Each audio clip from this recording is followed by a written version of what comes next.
Bonjour à tous et bienvenue dans une nouvelle review sur la chaîne.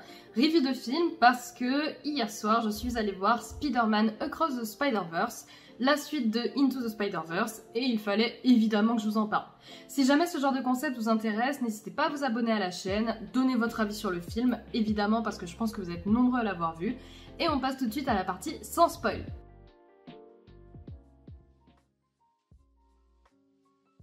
Alors évidemment, Across the Spider-Verse fait la suite de Into the Spider-Verse quelques, peut-être max un an et demi après. Donc je vais pas vous parler de Into the Spider-Verse si jamais vous l'avez vu, pas vu pour pas vous spoil. Mais en tout cas, on retrouve Miles Morales, évidemment, après les événements de Into the Spider-Verse, pour qui Gwen manque, qui doit faire ses choix d'études supérieures, etc. Et qui, évidemment, est le Spider-Man un peu plus accompli, qui aide la population, qui est connu, qui est... voilà.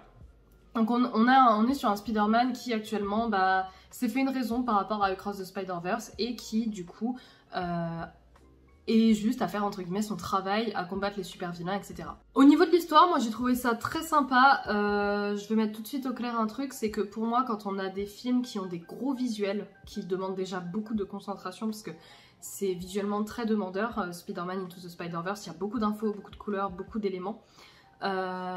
Et forcément on peut pas se permettre en prime d'avoir une histoire hyper complexe à l'interstellar. Donc Across the Spider-Verse c'est pas une histoire particulièrement compliquée, surtout que c'est un film qui fait le lien entre Into the Spider-Verse et Beyond the Spider-Verse qui sera le troisième film. C'est plus un film qui sert à préparer, un peu comme Dune 1 de Villeneuve, vous savez, c'est vraiment du setup pour la suite. Donc forcément l'histoire est pas hyper compliquée, n'est pas dure à suivre, etc. Parce que juste on peut pas en fait. Est-ce que pour autant c'est une mauvaise chose? Pas du tout. Moi, une bonne histoire simple vaut mieux qu'une histoire compliquée, pompeuse. Donc l'histoire pour moi était largement suffisante et elle est surtout largement soutenue par les visuels du film. Parce que ils ont changé un petit peu leur style graphique, c'est pas exactement le même que Into the Spider-Verse. J'avoue que je pense que j'avais une espèce de préférence pour Into the Spider-Verse parce que c'était un petit peu plus fluide. Mais ça reste visuellement une grosse claque, c'est visuellement magnifique, il y a plein de styles graphiques et moi quelque chose que j'adore dans l'animation c'est le fait qu'il n'y ait pas qu'un seul style graphique et que pour certaines choses il y ait des changements de style. Donc ça c'était vraiment super bien. Chaque Spider-Man avait sa patte graphique un peu comme dans le premier, je pense notamment à Spider-Man Punk qui lui a vraiment genre un côté hyper... scrapbooking, vous savez, enfin le côté très déchiré, genre des journaux déchirés, enfin ça c'était vraiment super cool. Même la différence entre le monde de Gwen et le monde de Miles, c'est pas du tout le même style visuel. Le monde de Gwen c'est beaucoup plus sketch. Donc ça c'était vraiment... visuellement de toute façon il n'y avait rien à dire. Je savais en allant voir ce film qu'il n'y aurait rien à dire sur ce film. Que forcément c'était une claque Into the Spider-Verse. Celui-là il a mis... beaucoup de temps à être développé. Il y a eu cette news qui a beaucoup tourné comme quoi la scène de baston avec tous les Spider-Man qu'on voit dans le trailer, elle a pris 4 ans à être faite. Ça se comprend, ça se ressent et il y a vraiment des très bonnes idées derrière, notamment du coup pour ceux qui passeront dans la partie spoiler, j'en parlerai un peu plus. Mais l'antagoniste a des très beaux visuels, vraiment des idées géniales. Je vous parlais de Spider-Man Punk, il y a des nouveaux Spider-Man qui rejoignent un petit peu l'histoire. Tous sont vraiment bien élaborés, sont complexes, sont intéressants. Il n'y a pas de va-vite, il n'y a pas de négligé. Donc c'est vraiment, ça c'était super, les nouveaux personnages sont bien. Les anciens personnages qu'on retrouve avaient eu un très bon build-up dans Into the Spider-Verse, continuent d'avoir un bon build-up dans Across the Spider-Verse, notamment Gwen. Je trouve que Peter, qui est devenu, voilà, on va pas dire trop, mais Peter qui était dans le premier est peut-être un peu moins intéressant, un peu moins subtil. Mais toujours aussi bien, il y a quand même un build-up, c'est pas juste n'importe quoi. Donc les nouveaux personnages sont vachement bien et quelque chose que je trouve est sympa, c'est que les antagonistes, pour le moment, on sait qui va être l'antagoniste principal, mais c'est pas que lui. C'est-à-dire qu'il y a d'autres méchants, entre guillemets, dans l'histoire qui sont vachement intéressants. C'est pas juste linéaire en mode là il y a les gentils, là il y a les méchants. Il y a aussi le juste milieu du ah yeah. Et ça c'est pas mal, moi j'aime bien quand c'est plus nuancé. Et enfin pour la partie sans spoil, il y avait beaucoup d'humour dans ce film, mais un très bon humour. Parce que c'est plus délicat que les autres. Et ça fonctionne mieux en fait, c'est mieux casé. Alors après moi pendant le film, je me suis bien amusée, j'ai trouvé rigolo des scènes, etc. Il y avait un mec à côté de moi, il se tordait de rire, mais genre vraiment, il rigolait. Tu sais, quand on est au cinéma, on est là en mode Max, quoi. Voilà ça, ou un grand sourire, quoi. Mais on n'est pas à faire et à lever la jambe jusqu'à son torse, genre en mode ah, trop drôle. Non, et bah mon voisin, c'était ça, c'était horrible. Mais bon, on peut pas critiquer quelqu'un au cinéma parce qu'il rigole, donc bah j'ai rien dit, j'ai laissé faire, tranquille.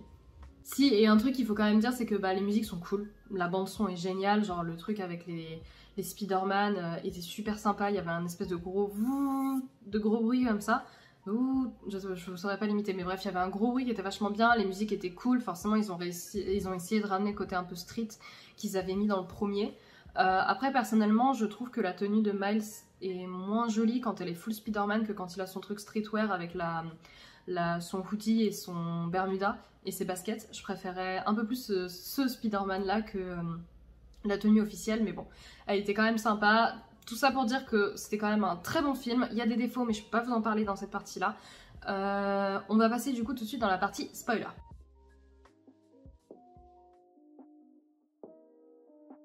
Du coup, la partie spoiler, on commence avec le point de vue de Gwen, qui est la Spider-Woman, Spider-Man, Spider-Gwen de son univers, avec son père qui cherche désespérément à l'arrêter. Et ça se termine du coup avec elle qui corrige une anomalie, avec un vautour qui vient de Leonardo da Vinci, de l'époque de Leonardo da Vinci, d'un monde parallèle, et avec une escouade de Spider-Man, avec Miguel O'Hara et Spider-Woman, Tess ou Jess, je crois c'est, qui débarquent et qui vont l'aider à régler cette anomalie. Et elle, du coup, en voyant ça, elle veut les rejoindre et elle se dit aussi que ce sera peut-être un moyen de revoir Miles, parce que vous savez, ils viennent pas du coup du même univers. Et en fait, avant qu'elle y aille, elle dévoile à son père qu'elle est Spider-Woman, et son père, malgré tout, veut quand même la faire arrêter, et c'est vraiment la chose déclencheur qui fait qu'elle va quand même partir avec ce groupe de personnes. Et leur tâche, en gros, c'est dans le Spider-Verse d'arrêter les anomalies et de les renvoyer dans leur bonne dimension. Donc ça, c'est ce qu'elle va faire, et en fait, en parallèle, Miles, il va rencontrer la Tâche, il me semble que c'est ça son nom, qu'il considère comme un vilain du dimanche, et qui en fait, par haine d'être considéré comme ça, alors que Spider-Man l'a créé et qu'il a créé Spider-Man, lui, il va gagner des pouvoirs au travers des Spider-Verse, et devenir vraiment la menace de la franchise. Et pour arrêter cette menace, Miles il va suivre Gwen dans les différents multiverses et il va faire la rencontre de Miguel O'Hara qui va être extrêmement contre lui, on va dire, et pour au final retourner dans son univers et essayer de sauver son père qui est destiné à mourir. Donc dans cette partie, Gwen elle est quand même développée un petit peu autrement, c'est-à-dire qu'elle est développée avec sa relation avec son père qui l'accepte pas, et elle qui se sent un peu reniée, elle qui pense à Miles, etc. Donc elle est vachement développée à ce sujet-là, beaucoup moins dans la deuxième partie du film, parce que c'est beaucoup plus concentré sur Miles. Et Miles, lui, on développe vachement plus sa relation avec ses parents, avec le fait que bah, forcément il vit sa vie de super-héros, qu'il peut pas leur dire. Et on a en parallèle l'exemple de Gwen qui a dit à son père qu'elle était une héroïne, et son père qui la renie un peu au début du film. Donc forcément, lui, il est un peu torturé avec le fait qu'il doit dire ou pas à ses parents qu'il est Spider-Man, et son père qui a peur de le décevoir, etc. Donc Miles a je trouve un très bon développement dans cette partie-là. C'est pas le même développement que Into the Spider-Verse, où Into the Spider-Verse c'était son acceptation d'être un super-héros, le fait de maîtriser ses pouvoirs, etc. Là c'est vraiment Spider-Man et Miles forcément qui ne font qu'un, et le fait de le confesser à ses parents qui savent qu'il a quelque chose à cacher et qui du coup essaient de lui faire cracher le morceau. Et en fait le fait d'être aussi piquant, on va dire, sur le fait qu'ils savent qu'il a un secret, bah ça braque Miles qui ne réussit pas à leur en parler en fait. Ça nous amène du coup à parler de la Tâche, l'antagoniste pour moi principal de la série.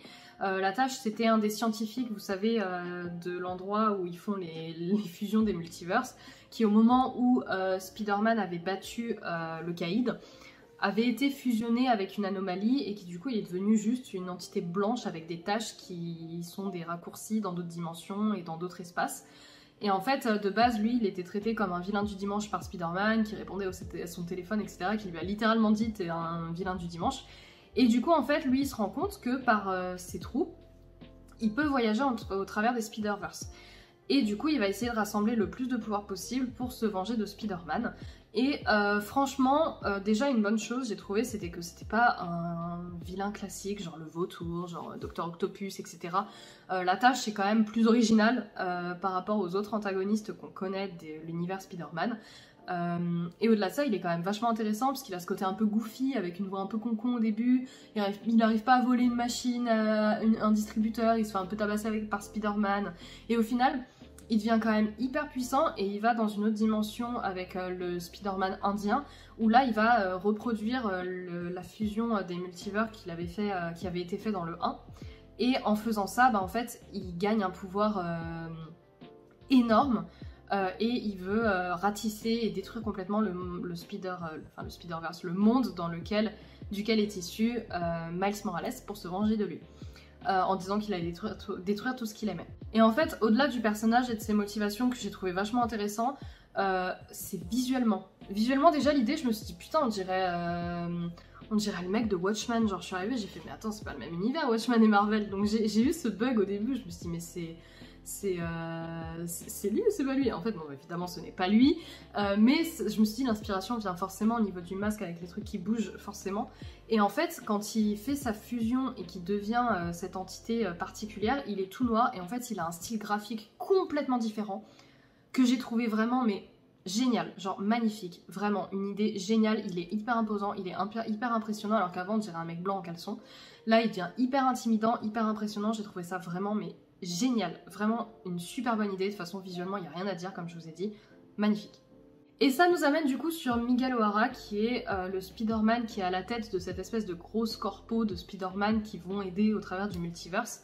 C'est un Spider-Man qui, pendant un temps, a essayé d'aller à l'encontre de ce que les Spider-Man sont censés être, en allant dans une dimension où lui, il était mort et il pouvait retrouver sa famille décédée. Et en fait, c'est un Spider-Man qui est très blasé de la vie, qui sait qu'il a des choses à faire, qu'il doit le faire et il veut l'appliquer unanimement en fait à tout le monde. C'est lui qui explique notamment à Miles que en fait il y a des événements communs à tous les Spider-Man, c'est-à-dire la mort de l'oncle Ben, le fait qu'un qu'un commissaire meurt devant eux en essayant de sauver un enfant.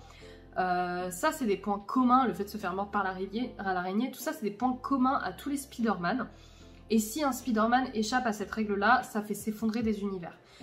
Et ça en fait O'Hara l'explique à Miles en disant que un commissaire doit mourir dans chaque dimension et que par exemple il avait sauvé le commissaire du Spider-Man indien et que ça avait créé le monde duquel venait ce Spider-Man commençait à s'effondrer sur lui-même et que Miles devrait forcément laisser mourir un commissaire dans sa dimension pour que ça se perpétue pour que ça se perpétue.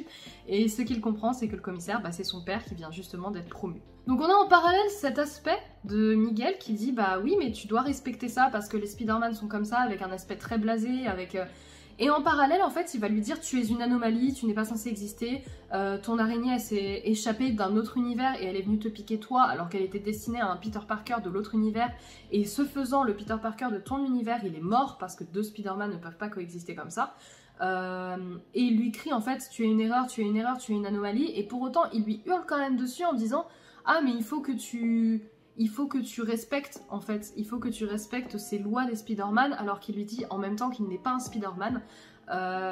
Donc ça j'ai trouvé que Miguel était vachement bien dans le côté oui héros blasé qui doit juste faire les choses. Quand Miles s'y retourne d'ailleurs dans sa dimension, il lui dit we're supposed to be the good guy, en mode on est censé être les gentils, et Miguel lui répond but we are, en mode oui mais on est les gentils, mais il y a un aspect en lui où c'est en mode il faut convaincre les gens autour de lui, mais il n'est pas convaincu lui-même en fait. Et ça, je trouve que Miguel est un perso intéressant parce qu'on se retrouve finalement avec plusieurs antagonistes. On a la Tâche, qui est l'antagoniste vraiment principal que les deux combattent. Miles combat la Tâche, l'organisation des Spider-Man combat la Tâche, mais finalement il y a aussi ce côté où Miguel veut arrêter Spider-Man et veut le forcer à perpétuer ses axes communs en fait. Il veut l'empêcher de sauver son père par exemple. Mais d'un autre côté, c'est pas irrémédiable parce que par exemple, on voit Gwen retourner dans sa dimension, expliquer à son père les choses, lui dire qu'elle a envie, qu'elle est en effet Spider-Woman et qu'elle veut rester ça et qu'elle veut la justice, etc. Et en fait, elle se rend compte qu'en ayant dit la vérité à son père a démissionné et donc n'est plus commissaire. et donc il ne va pas mourir en fait. Et ça, c'est... Gwen, je pense qu'elle le comprend, et je pense que pour la suite, c'est un peu ça, ça va être le point central de Beyond the Spider-Verse, c'est qu'il va falloir que Miles confesse à ses parents qu'il est Spider-Man pour potentiellement avoir une chance que son père lui aussi se désiste et ne soit plus commissaire et du coup ne meurt pas en fait. Donc, mais après il n'y a pas ce côté, le truc qui est un peu particulier, c'est qu'il n'y a pas ce côté entre Miles et son père de chasse qu'il y avait comme avec Gwen et son père, parce que son père vraiment la chassait et voulait impérativement la trouver. Alors que pour Miles et son père, qui ne sait pas qu'il est Spider-Man, évidemment quand lui il est Spider-Man et qu'il parle, genre il parle de manière hyper chill, il essaie pas de l'arrêter, etc. Donc je pense que ça va être un peu tricky sur comment ils vont faire pour arrêter ce cycle infernal, parce que je vois pas comment ils peuvent donner raison en fait à Miguel pour la suite. Pour moi il peut pas avoir raison. Et enfin, avec tous ces points positifs, il faut quand même que je donne des points négatifs. Moi, un point négatif, c'est enfin un gros, avec des énormes guillemets, c'est certaines répliques du Spider-Man punk. Alors le Spider-Man punk, moi je l'ai trouvé super cool, visuellement il est trop cool quand il dit à la gamine de Peter oui tu chies sur le système, c'est hyper anarchiste, j'adore. Ou quand il apprend à Spider-Man à utiliser ses paumes pour repousser les champs de force, ça c'est pareil, j'ai trouvé ça trop bien, genre il avait un côté trop cool, mais c'est vrai qu'il y avait quelques remarques qui faisaient un peu trop woke, dans le sens où c'était un peu juste casse-couille à ce moment-là. Donc je dirais juste que c'est un personnage, il aurait fallu doser un peu plus, mais sinon il était super bien. Et disons le côté vraiment négatif qui moi me plaît pas, et ça c'est vraiment personnel, c'est le côté gros cliffhanger. Parce que vraiment là on s'arrête genre épisode de série, Miles il est emprisonné avec sa version de l'univers 42 qui est un antagoniste, qui est devenu méchant.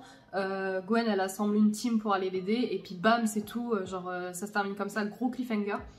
J'avoue que c'est quelque chose que je n'aime pas trop, les cliffhangers personnellement, donc je vais mettre ça en défaut, mais très sincèrement j'ai passé un super film, c'était vraiment génial, ça faisait longtemps que j'avais pas vu un film où vraiment je me disais oh, trop bien, vraiment genre trop bien, avec des sourires aux lèvres pendant quasiment tout le film.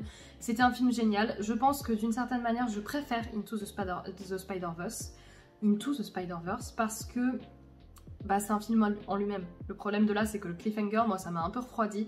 Je pense que je jugerai pleinement Across the Spider-Verse quand Beyond the Spider-Verse sera sorti. Comme ça, je ferai un package total de moi, j'aime ce film ou pas. Et, enfin, si, évidemment, je l'aimerais, mais est-ce que j'aime plus ce combo des deux films que Into the Spider-Verse?